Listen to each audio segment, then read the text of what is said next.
केला बेचने वाली चुड़ैल। एक बार की बात है, जादूपुर नाम के एक गांव में करतब दिखाती एक औरत एक रेड्डी के लिए गांव में आती है।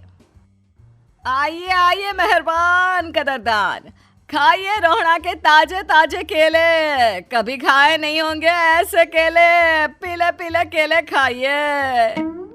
ये कहकर रोहड़ा हाथों में 4 केले लिए उन्हें सर्कल में जोर जोर से हवा में उछालती हुई करतब दिखाती है, जिसे देखकर आसपास के सारे बच्चे अपने अपने मम्मी पापा से उस औरत के पास जाने की जिद करने लग जाते हैं। पापा, ऐसा तो सर्कस में बॉल से होता है ना, ये आंटी तो केले से कर रही है। चलिए ना पापा, देखते हैं। रोहड़ा एक पतली सी तार पर चलती हुई केलों से करतब दिखाती है। आते जाते सभी लोग बाहर रुककर उसके करतब देखते हैं और वाह वाही करते नहीं थकते।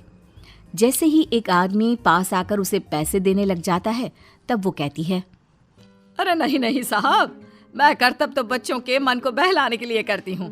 धंधा तो मेरा केले का है। पीछे देखो मेरी रिड्डी, जो भी मेरे केले खाएगा मेरी तरह चुस्त दुरुस्त और तंदुरुस्त हो जाएगा। पता चलता है क्या कि मेरी उम्र 55 की है। अरे पर ऐसे ठंड के मौसम में कोई केला क्यों खाएगा? ये ऐसे वैसे केले नहीं है साहब, ये शरीर में गर्मी देते हैं। ठंड को दूर भगाए जो भी रोहिणा के केले खाए। पापा, अगर मुझे केले नहीं मिले तो मैं घर नहीं जाऊंगी। तभी उसके पापा कहते हैं कि बेटा, केले ठंड में कभी गर्मी नहीं देते। ये सब कहने की बातें हैं, सामान बेचने का तरीका है इनका। पर पिंकी नहीं मानती। मैं केले खाऊंगी। पिंकी की जिद के आगे नत्थू हार जाता है और उसे केले खरीद कर दे देता है। पिंकी खुश होकर केले घर ले आकर खाती है। अब मैं भी करतब करूंगी, कितना मजा आएगा। जादुई केले। पिंकी पहला केला खत्म भी नहीं करती कि वो बेहोश हो जाती है। दूसरे केले से एक काला धुआं आता है और रोहड़ा चुड़ैल बनकर बाहर निकल आती है। मेरे भूतिया केले बच्चे न खाए, ऐसा हो ही नहीं सकता। जादूपुर वालों, कब तक बचोगे?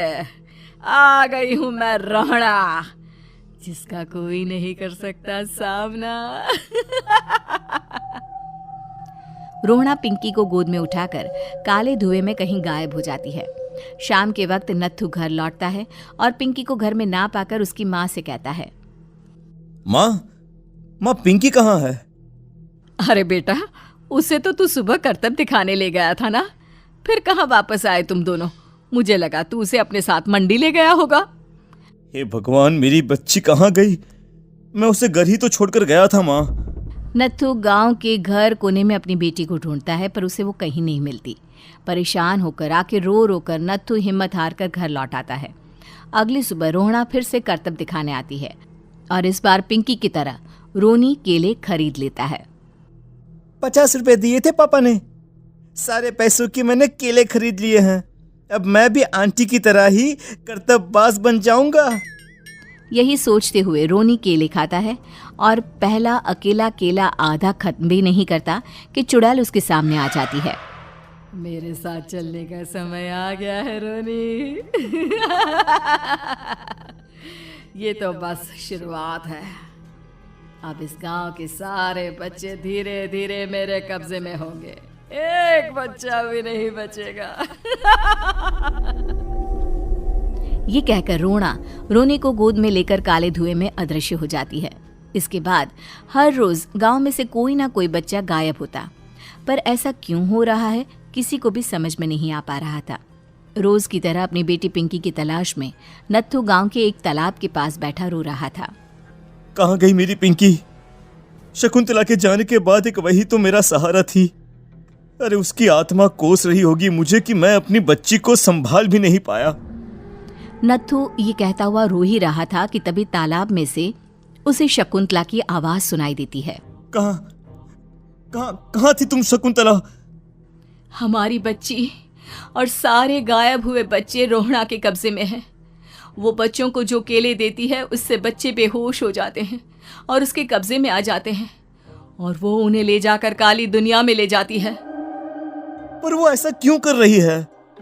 ये मैं नहीं जानती, पर उस दुनिया का रास्ता मैं आपको बता सकती हूँ। जहाँ ये नदी खत्म होती है वहाँ एक केले का पेड़ है, उसके नीचे एक दरवाज़ा है, वहीं से रास्ता जाता है उस दुनिया का। ये कहकर शकुंतला की आत्मा गायब हो जाती है। गांव के सभी लोग झुंड बनाकर उसी रास्ते से काली दुनिया में चले जाते हैं और वहां देखते हैं कि सारे बच्चे वहां काम कर रहे थे। पापा मुझे ले चलो यहाँ से। पापा पापा। सभी बच्चे अपने मम्मी पापा से लिपट जाते हैं। तो तुम लोग यहाँ तक आ गए?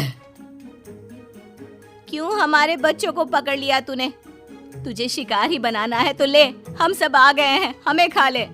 नहीं, मुझे बच्चे चाहिए। मेरे बच्चे के बदले तुम लोगों के बच्चे। क्या मतलब? मैं इसी गांव में रहने वाली एक औरत थी। केले की चोरी के इल्जाम में मेरे बेटे को गांव वालों ने इतना मारा कि वो मर गया। उसी दिन मैंने ठान लिया कि गांव वालों का भी वही हाल करूंगी। कुछ दिन बाद बेटे के चले जाने के दुख में मैं भी मर गई और मेरी भटकती आत्मा एक चुड़ैल बन गई। और फिर मैंने बदला लिया तुम सबके बच्चे छीनकर। बर्दाश्त नहीं कर पाए ना? सोचो मुझ पर क्या बीती होगी। हमें माफ कर दो रोना। पता नहीं ये किसकी गलती थी, पर हम सभी माफी मांगते हैं। हमारी खुशियां लौटा दो, तुम भी तो एक माँ हो। गांव वालों की बात सुनकर रोना का मन पिघल जाता है और वो बच्चों को छोड़ देती है। उसके बाद काली दुनिया बच्चों के लिए जादुई दुनिया बन जाती है। अब कोई भी कभी भी वहां आ जा सकता था।